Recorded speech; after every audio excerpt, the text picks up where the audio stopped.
Fique por dentro. Está começando My Two Plus. Os 10 membros da realeza que foram considerados absolutamente loucos. Não faz muito tempo, qualquer pessoa com uma condição mental óbvia era trancada em uma cela fria e vazia no chamado hospício. No entanto, naquela época, há milhares de anos, se a mesma pessoa com um transtorno mental estivesse na família real, as coisas seriam bem diferentes. Por causa de sua consanguinidade dentro da elite, a origem aristocrática geralmente significava um aumento acentuado na chance de doença mental. Isso geralmente também significava que qualquer decreto emitido pela boca daqueles governantes sangrentos seria lei. Em muitos casos, as narrativas de testemunhas oculares são suficientes para substanciar os comportamentos e erros desses estranhos monarcas, incluindo alguns dos mais bizarros, depravados e horríveis da história. Aqui estão 10 membros da família real e suas ações que os colocaram na lista dos mais loucos da história. Rei George III da Inglaterra. George III é amplamente conhecido por ser o rei que perdeu para os Estados Unidos na Guerra da Independência. Mas ele deixou outro legado: inúmeras histórias sobre erros e loucura. Tanto é verdade que ele acabou sendo considerado inadequado para governar, e seu filho George IV tomou seu lugar. George, que era possivelmente bipolar, oscilava entre os períodos maníacos porque falava muito rápido para ser compreendido, e durante os períodos de depressão chorava por horas ou dias. Segundo relatos, ele sofria de paranoia e alucinações crescentes, e uma vez até tentou apertar a mão de um carvalho. Sua urina também foi descrita como azul, vermelha ou roxa, levando alguns especialistas a acreditarem que ele tinha porfiria aguda. Carlos VI da França. Carlos VI e George III tinham muito em comum. Seu governo também é lembrado por sua vitória esmagadora com influência política de longo alcance. Neste caso, a Batalha de Agincourt. E como George, Carlos estabeleceu gradualmente uma reputação cada vez mais estranha: a doença mental de Chuck, que tem duas manifestações mais proeminentes e são estranhamente contraditórias. O primeiro é seu famoso Glass Illusion. Ele acreditava firmemente que seu corpo era feito de vidro, por isso era tão frágil quanto vidro. Ele se recusava a deixar que outros o tocassem. Permanecia sentado por várias horas para evitar danos. O segundo é sua violência e explosão assassina. Ele tinha como alvo qualquer pessoa próxima a ele. Carlos até matou o seu próprio cavaleiro. Nero. O legado do imperador romano Nero como governante é complexo. Muitos relatos afirmam que ele era amado pelas pessoas e alguns até se recusavam a acreditar em sua morte e o elevaram ao nível de um herói popular. Por outro lado, muitos historiadores e nobres consideravam Nero um tirano cruel e hedonista, que se preocupava apenas com seus próprios interesses e não com os interesses do império. Embora os dois estejam pelo menos parcialmente corretos, é óbvio que ele era louco, e muitos relatos apoiam fortemente o hedonismo do tirano. Por exemplo, quando a segunda esposa de Nero, Popeia, morreu, algumas fontes dizem que ele castrou um jovem comum que se parecia com Popeia e vestiu no rapaz uma saia.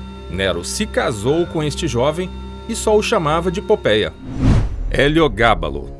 Também conhecido como Antoninus, Heliogábalo foi um imperador romano, mas ao contrário do notório Nero, Heliogábalo reinou por um curto período e quase desapareceu sem deixar vestígios. No entanto, os trabalhos remanescentes retratam o jovem real como extremamente depravado. Entre crescente oposição, Heliogábalo, com apenas 18 anos, foi assassinado e substituído pelo seu primo Alexandre Severo, no dia 11 de março de 222, numa conspiração feita pela sua avó, Júlia Mesa, e membros da guarda pretoriana. Supostamente, Heliogábalo tem pouco interesse no governo real. Pelo contrário, ele prefere fazer sexo com qualquer coisa que se mova. tem inúmeras amantes, algumas das quais, independentemente da idade e do sexo, nomeava para cargos de alto escalão as pessoas que ocupava na época, e segundo algumas, até passava seu tempo livre na prostituição. Para piorar as coisas, para seus companheiros nobres romanos, ele era um pagão declarado que substituiu a religião romana tradicional pela adoração marginal em sua corte. Mustafa I. Mustafa I foi um sultão do Império Otomano logo após o seu apogeu no século XVI. Ele recebeu o título de Mustafa o Louco, e pela maneira como foi criado, é fácil ver como, naquela época, era tradição no Império que um novo sultão executasse seus irmãos. Porém, quando o irmão mais velho de Mustafa, Ahmed I, assumiu o trono, o novo sultão compadeceu-se do jovem Mustafa e, em vez disso, o trancou em uma sala sem janelas por 14 anos. Ele então assumiu o trono por apenas um ano e foi enviado de volta para seu quarto por mais 4 anos.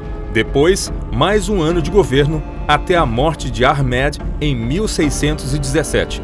Mustafa viveu no Palácio Antigo junto com sua mãe e avó, Safi Sultan. Maria Eleonora de Brandemburgo. Como esposa do rei da Suécia, Maria Eleonora de Brandemburgo estava sob muita pressão.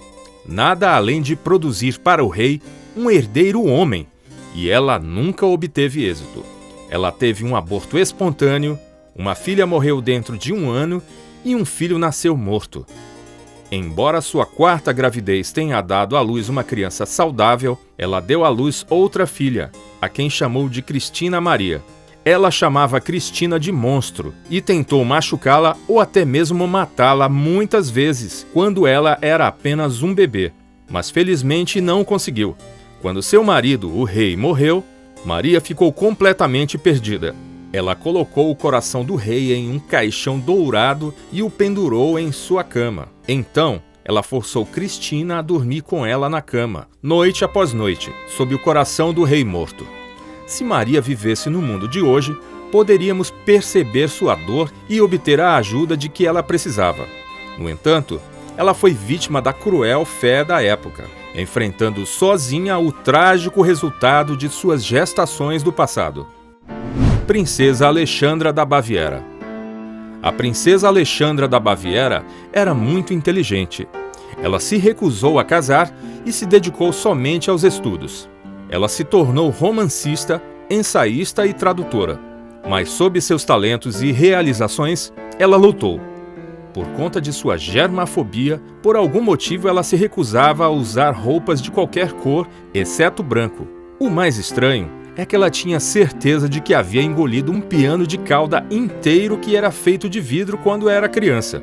É difícil inventar isso. Isso fazia com que ela evitasse tocar em pessoas e objetos, e até mesmo passava lateralmente pela porta para evitar a moldura, para que não fosse tocada e a machucassem. Mania estranhamente semelhante a Carlos VI da França.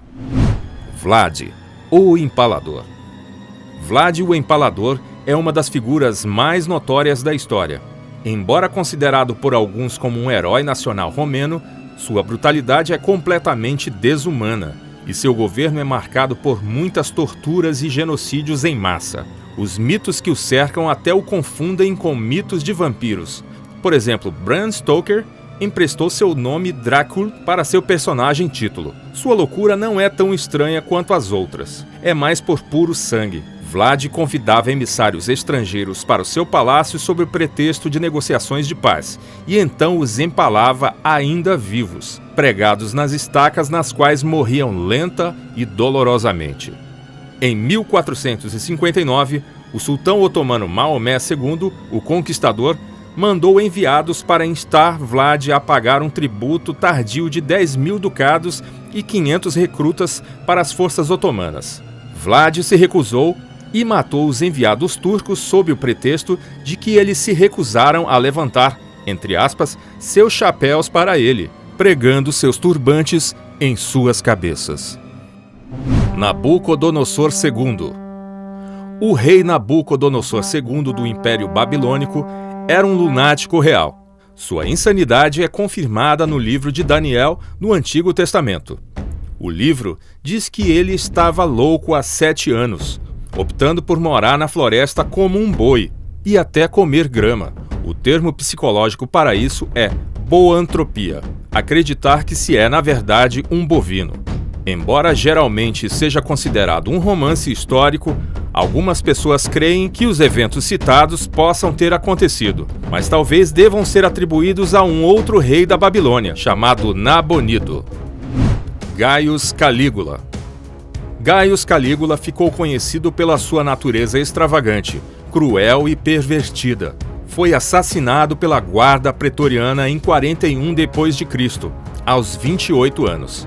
Embora seja impossível descrever com precisão seus crimes, existem apenas alguns de seus mais notáveis atos: dormir com suas irmãs e até mesmo prostituí-las, nomear seu cavalo como um padre, transformar seu palácio em um bordel e até mesmo deixar que seus guardas jogassem inocentes espectadores na arena para que ele não ficasse entediado.